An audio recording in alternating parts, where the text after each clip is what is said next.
Salut les amis de Raphaël J. Salut à tous. L'heure est grave, mon petit Rodé. Je te confirme ça, l'heure est grave. Nous sommes tombés Bien bas. Ici, novembre 2021. Mm. Nous sommes assis sur un banc public, en haut d'une montagne. Une colline. Une montagne.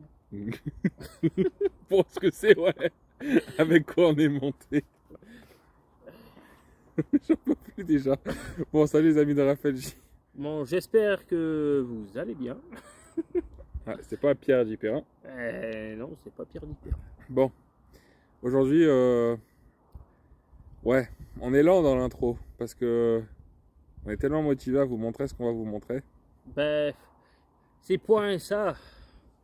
C'est que, voilà. Je sais pas par où commencer. Franchement, vous allez être bluffés parce qu'on a sorti un monstre. Oui, on a quand même 168 chevaux. Hein, donc tu enlèves la moitié, plus la moitié, et c'est ce qu'on a. Bon, aujourd'hui, on vous présente une Toyota. Voiture très fiable, enfin, marque très fiable, reconnue dans le monde entier. Bon, super marque japonaise, Voilà. bon, ça c'est impeccable. Niveau fiabilité, on pourrait dire. Ouais. Par contre, niveau qualité, enfin, beauté, On peut dire. niveau beauté, on peut parler. Bon, c'est une Aygo. Deuxième génération. De deuxième génération phase 1. Vous allez la voir là, elle est devant nous. Bon, elle est jolie. Après, c'est vrai, tout à l'heure on la critique, mais c'est une belle voiture, c'est mignon. Bon, après, elle n'a pas forcément une finition très très incroyable. Vous allez le voir après. A-t-elle une finition? Une finition peut-être. Voilà, bon, bah, c'est une Toyota Aygo, donc, comme le René l'a dit. Bon, bah, on peut vous parler un petit peu de la Aygo. Alors attention, on va sortir les pouces. On va lancer le générique et puis on vous parle. Bon, si on n'est plus là, on a travaillé que, donc. c'est qu'on est parti. Voilà, allez, générique. Ciao. Jingle.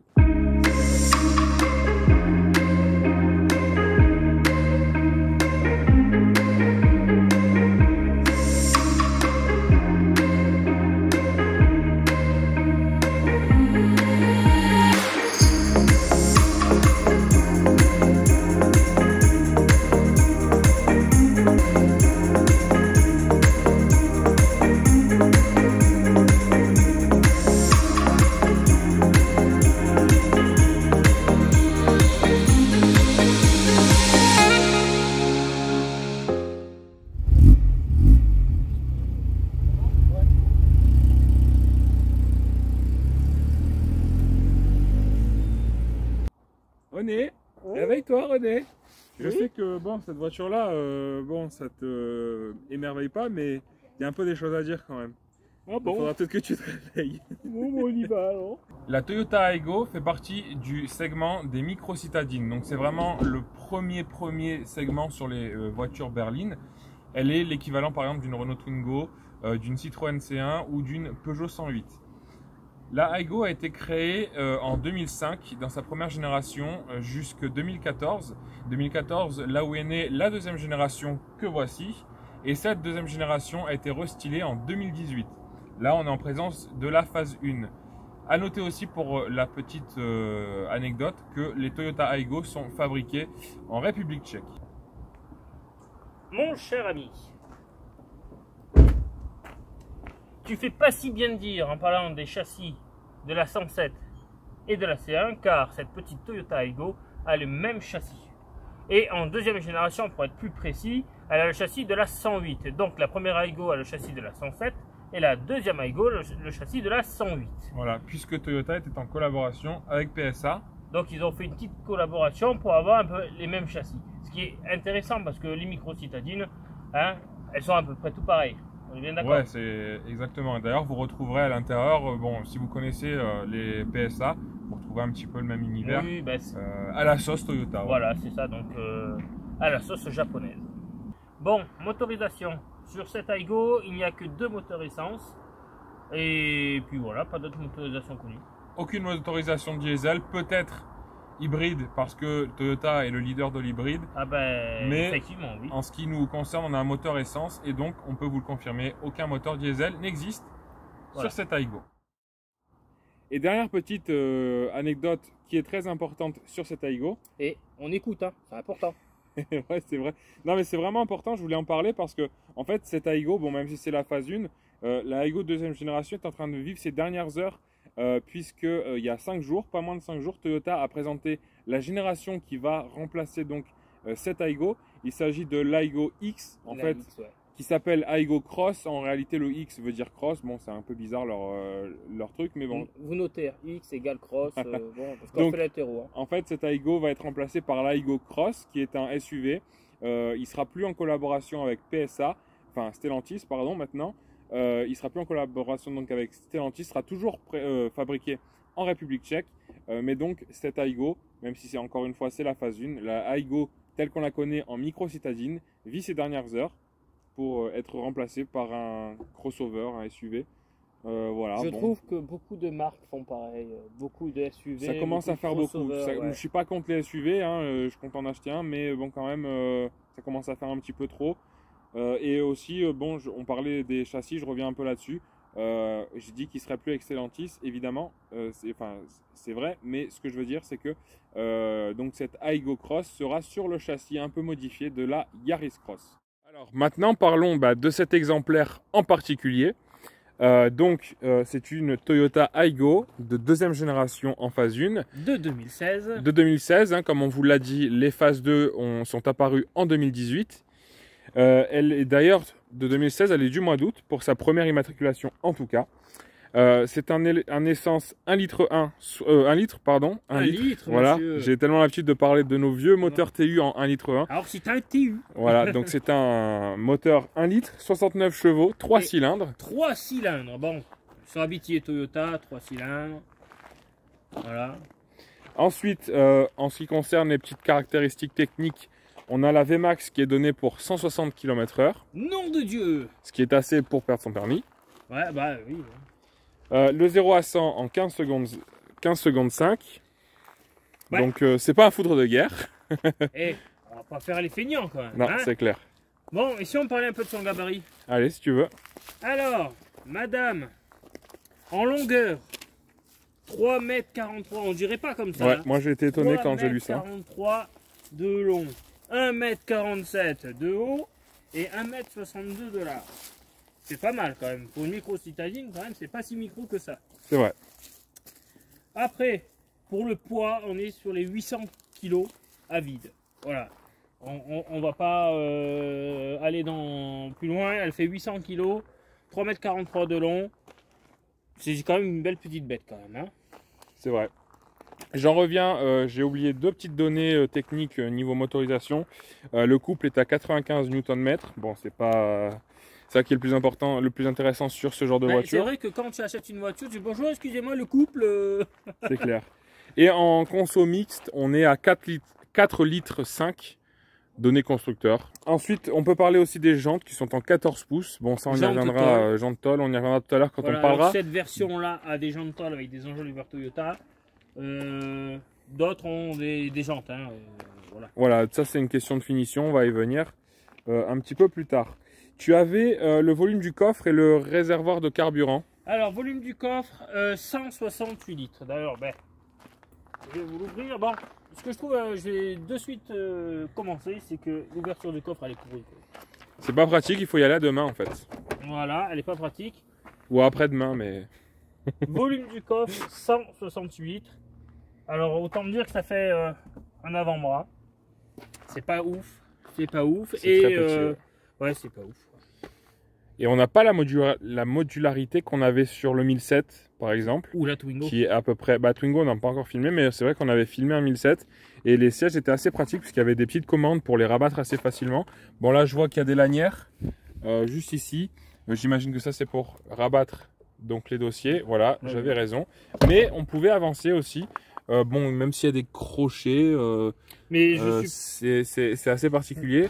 Les sièges ne bougent pas, Tiens, on va regarder quelque chose en direct que j'avais pas vu tout à l'heure quand on a ouvert le coffre. Il y a les crochets là, ils servent à quelque chose ou pas? Je pense que non. Hein. Ah non, c'est écrit top.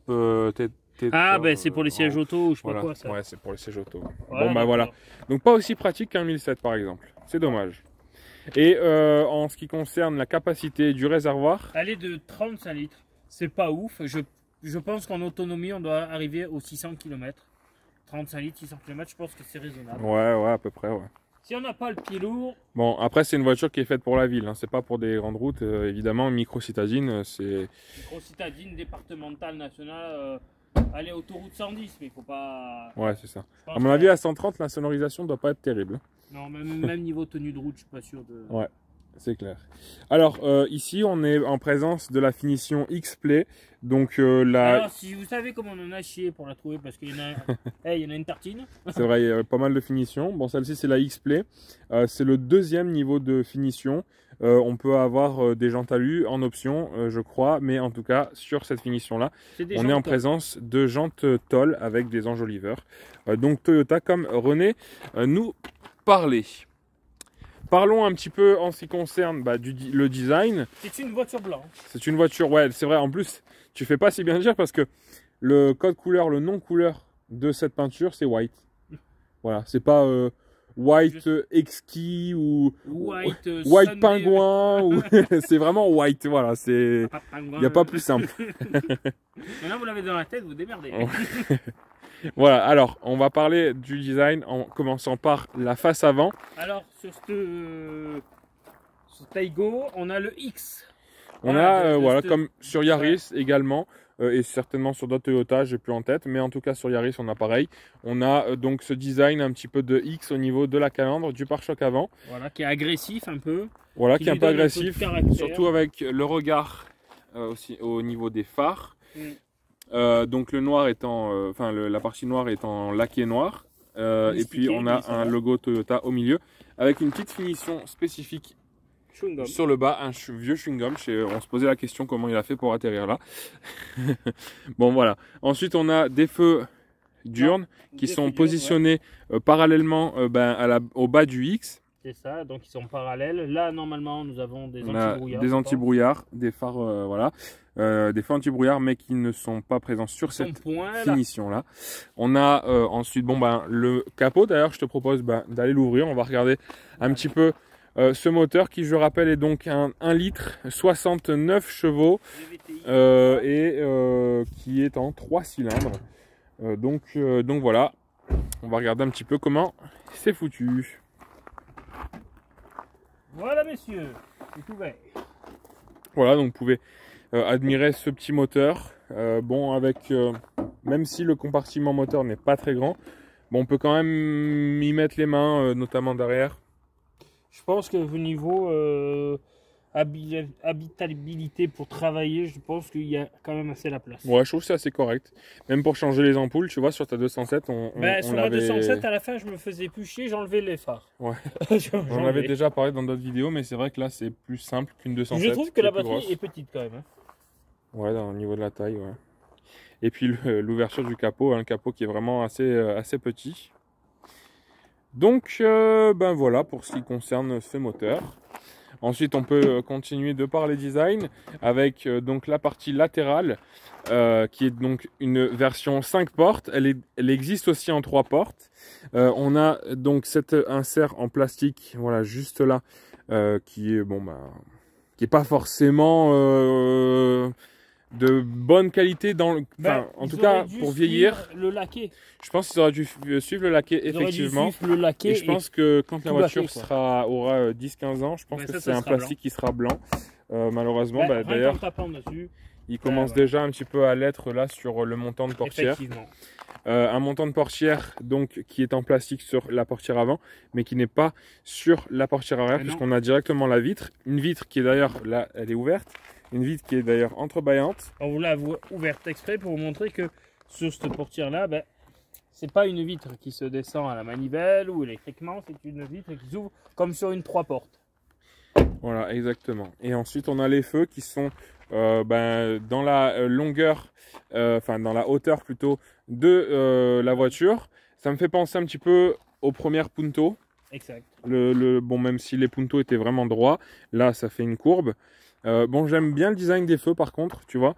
Il part donc de là et il vient se terminer sur le côté de la voiture. Dans la continuité de la ligne en fait, avec le haillon.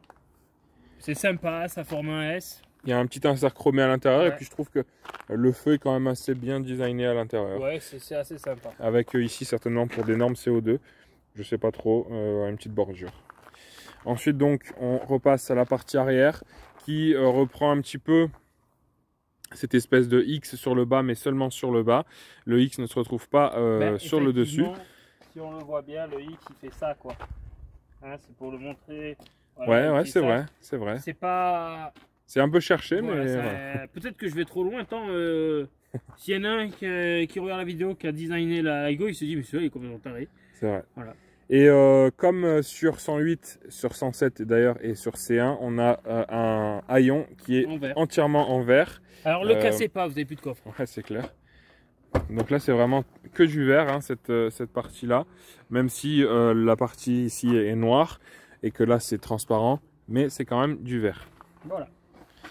Et puis ben voilà, en ce qui concerne l'extérieur, on peut terminer sur les rétros qui sont assez bien designés, je les trouve assez jolis. Alors la coque de rétroviseur est couleur carrosserie, on peut en avoir des noirs, on peut aussi en avoir des oranges sur la finition la plus haute. Donc voilà en ce qui concerne le rétroviseur. Voilà. Après, j'aimerais noter un petit truc, c'est le toit. Oui. Les galbures du toit, qui sont assez sympas. Voilà. Le toit est galbé comme s'il y avait trois traînées là qui passent, c'est sympa. Ouais, exact. Je pense que pour l'aérodynamisme, ça va être sympa. Voilà. On en profite donc à l'extérieur. Vous avez pu voir le logo SNEGP Auto et puis les petites écritures qui se sont effacées. Regardez bien ça. On ne dira pas pourquoi. Voilà. Alors, on se casse le fion à écrire sur le pare-brise et monsieur met les essuie-glaces. Ouais, mon cerveau a eu une petite absence, bon c'est pas grave, ce sera rectifié tout à l'heure quand on va rentrer au garage. Au caillou. Donc c'est une voiture d'occasion, contrôle technique OK, elle est de 2016, c'est une 4 chevaux fiscaux, moteur essence, avec la clim. Elle a seulement 73 000 km, elle est garantie et il y a une reprise, et elle est à 7 500 €. Vous avez bien entendu, 7 500 €, c'est une affaire, messieurs, dames.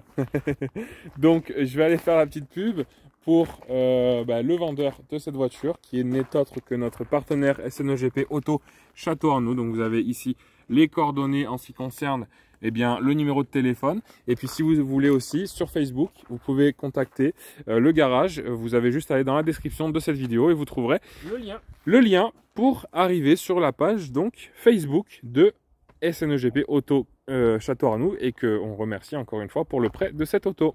Bon, maintenant qu'on vous a saoulé avec l'extérieur, on va passer à l'intérieur.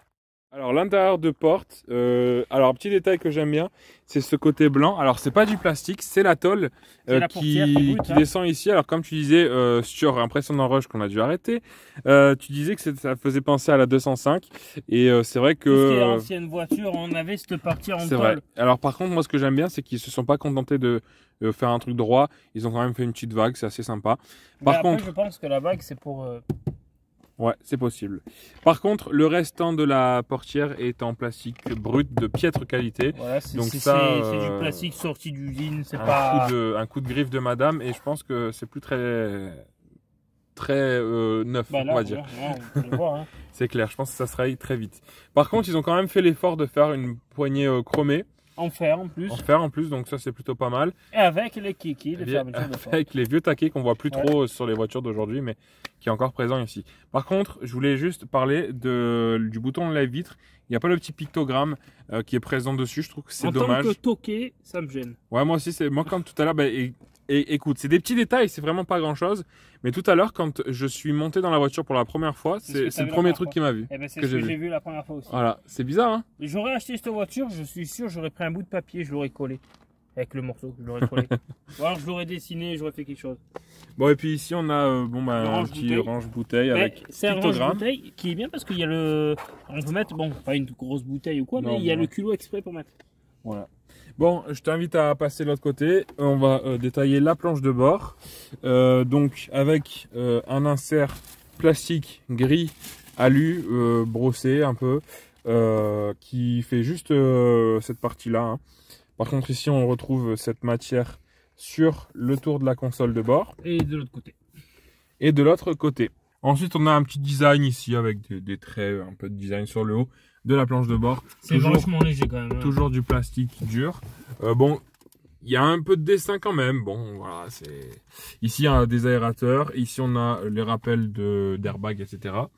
En parlant d'aérateur, on a ici un aérateur qui se trouve sur les PSA aussi d'ailleurs. Ouais, voilà, et ici, on a la boîte à gants avec ici tous les documents de bord. Et puis, voilà. C'est une boîte à gants qui est pas mal grande, ça va.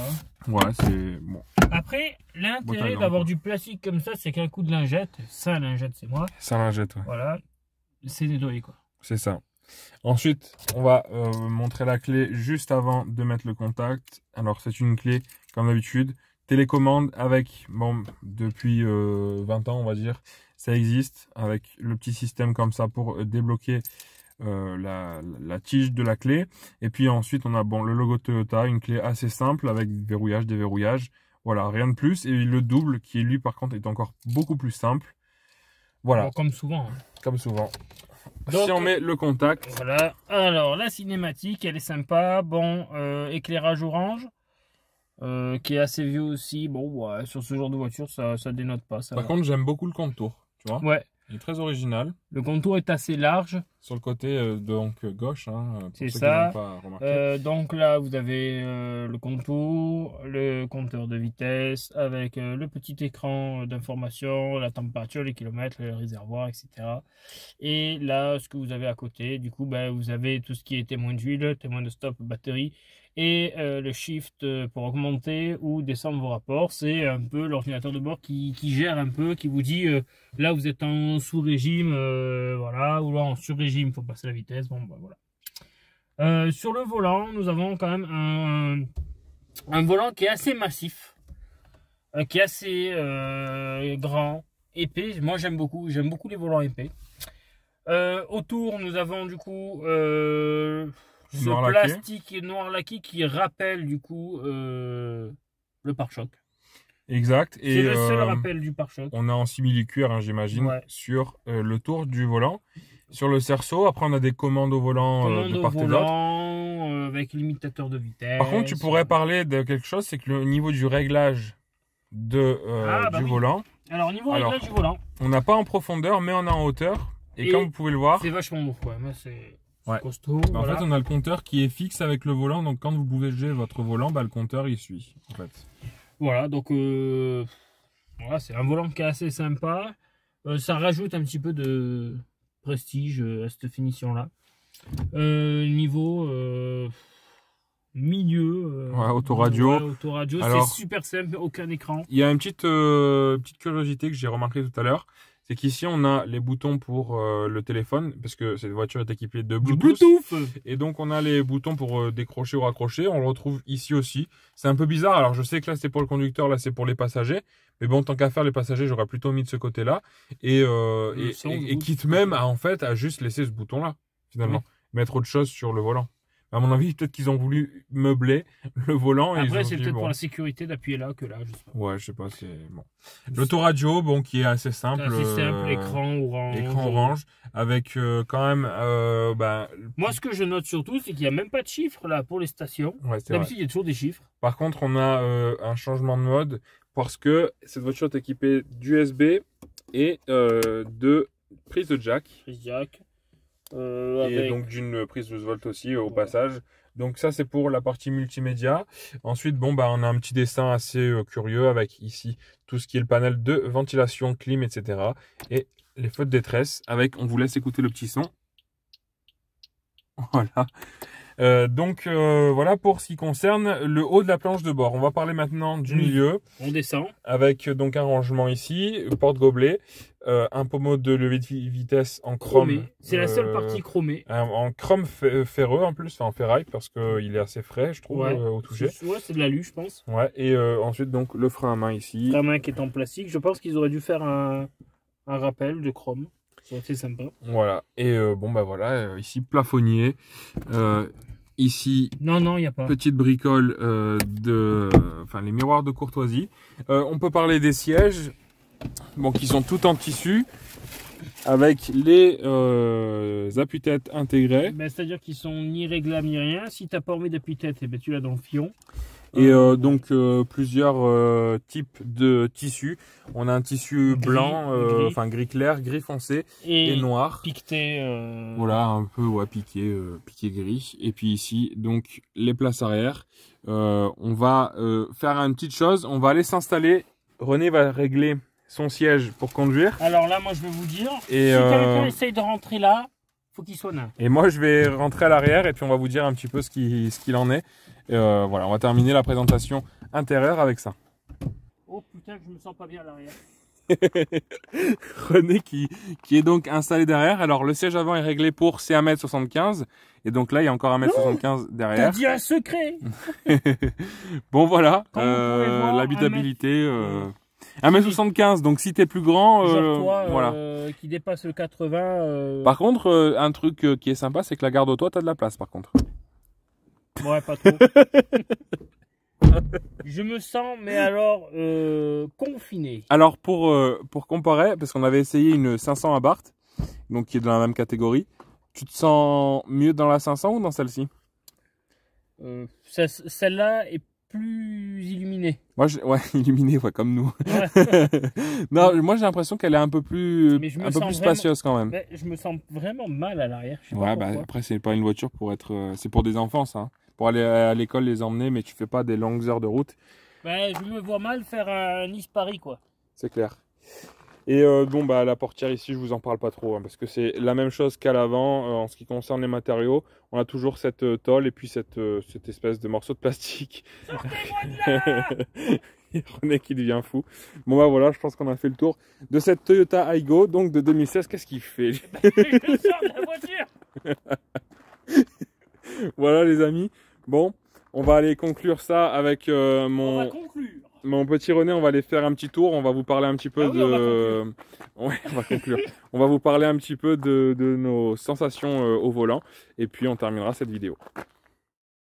Et voilà, messieurs, dames, alors là, on attaque par un démarrage en côte par mon coéquipier. Attention. Putain, je sais pas où je suis moi. Oh là là là là. Oh là là, shift. Bon, après plusieurs demandes de nos concitoyens. Ah ouais, elle tire à droite, effectivement. Je t'avais dit. Bon. Nous voici. Moi, je suis pas à l'aise dans cette position. Ouais. De nouveau, dans un essai routier. Alors, déjà, toi, c'est quoi ton expertise Alors, mon expertise. On va se tuer avec ça là. Oh, ça marche trop bien. Ça avance. Ça. Chez mon poteau, ça avance, hein. Moi je te le dis, hein, c'est mon cousin, ça s'avance, il en a une, moi. Non, ben, je sais pas, t'en penses quoi? Ben, je pense que niveau agréabilité, on sort des grands mots, hein, de conduite, ben, c'est une micro-citadine. Je pense qu'il n'y a pas forcément de plaisir de conduite sur cette voiture. Il y a plutôt un esprit d'utilité pour faire de la ville. Voilà quoi. Niveau tenue de route, c'est pas c'est pas ouf. C'est pas fait pour faire un Nice-Paris quoi. Allez mon frérot. Bon, moi j'aime pas du tout. Hein. Ben, c'est pas mon genre de bagnole non plus. C'est que je suis pas à l'aise. Tout est petit. Le volant, même si je l'ai réglé au plus haut possible, il est trop bas. Il est trop bas. Le lever de vitesse, il faut que je casse mon bras en deux pour pouvoir l'utiliser. Bon, voilà. Après, c'est une petite voiture qui sert pour la ville. Bon, un grand gabarit comme moi est forcément pas trop à l'aise, quoique au niveau de la garde au toit, je suis quand même assez bien. Bah, il te reste 10 bons centimètres quand même. Je suis quand même assez bien là-dessus. Bon, elle est un peu haute. Bon, après le pare-brise. Bon, le montant A, il me dérange un peu. Il est imposant. Je le trouve un peu imposant, notamment avec le support de rétro. Bon, après, la visibilité du pare-brise n'est pas mauvaise. Vraiment, ouais, non, mais l'utilisation du lever de vitesse, franchement, c'est pas mon truc. Ben, moi qui suis pas forcément grand, je trouve être un peu exciqué à l'intérieur. Excité? Exciqué. Ah, c'est étriqué, frérot. C'est pas excité. Non, pas excité. Exciqué, c'est étriqué. C'est exigu, tu vois. Ouais, c'est exigu. Ouais. Voilà. Après, j'étais plus à l'aise dans la Bart, je pense. Bah, t'avais des chevaux en plus. Bon, après, c'est une petite voiture qui est en bon état, qui est récente. Oui. Il y a un Komodo qui est fixé au volant, on n'avait pas vu. Bah si. Avec le limiteur régulateur de vitesse, Ouais. personnellement, j'avais pas vu. Bon, voilà, le bruit du 3 cylindres est un peu rigolo. Bon, voilà, c'est tout ce qu'on a à dire, franchement, les gars. Voilà, donc. Et je vais montrer les compteurs en action. Pardon pour la vidéo qui a un peu bougé. C'était 160, les gars. Ouais, ça c'est de la grosse vidéo. Une toutoune. Voilà. Bon bah voilà, les copains, on va s'arrêter ici. Est-ce que tu peux me mettre au neutre, s'il te plaît? Je t'ai touché le Komodo. Voilà, donc vous avez en face de vous encore nos tronches. Les têtes de vainqueur, mon frérot. Bon bah voilà, c'était la vidéo sur la Toyota Aygo de deuxième génération en phase 1. De 2016. J'espère que ça vous a quand même intéressé. Bon, c'était pas forcément une voiture ultra kiffante. Bon voilà, c'est mort. J'ai activé celui-là sans faire exprès. Eh vas-y, t'as encore sali le pare-brise. Bon bref, c'est pas grave. Bon, la vidéo était rigolote. Oui, bah, c'est une vidéo qui nous a permis un peu de sortir du cadre. C'est sympa. Voilà. On espère que ça vous a plu. En tout cas, bah, vous inquiétez pas, il y a des vidéos sur des comment dire, sur des véhicules. J'avais plus le bon mot. Sur des véhicules. Sur des supports plus intéressants qui vont arriver bientôt. En attendant, portez-vous bien et n'oubliez pas de vous abonner, de liker et de commenter. Voilà, c'est bien, t'as reçu. N'oubliez pas s'abonner avec un Z. Hein, Voilà, n'oubliez pas. Alors, petit changement, les précédentes vidéos, je vous disais qu'il fallait aller sur le groupe RFLJ Autocollection Groupe Partage sur Facebook. Le groupe a changé. Maintenant, c'est RFLJ Auto Club 04 ou Club Auto 04 plutôt. Ouais. Donc, n'hésitez pas à venir sur ce groupe sur Facebook. Si vous voulez faire des rassos, des balades, etc., vous êtes les bienvenus. Et sinon, on est présent sur Facebook RFLJ Autocollection, sur Instagram et sur YouTube. Et en tout cas, on vous dit à la prochaine. Merci. Commentez, likez, et regardez et partagez et parlez de nous surtout. Voilà. N'hésitez pas à dire oh tata, moi je connais un super truc. Mon frérot, viens voir, j'ai trouvé 2 têtes de vainqueurs sur YouTube. C'était très rigolo. Oh, la vidéo va se terminer bon, allez. ici. Bisous les copains. Ciao ciao. Et portez-vous bien.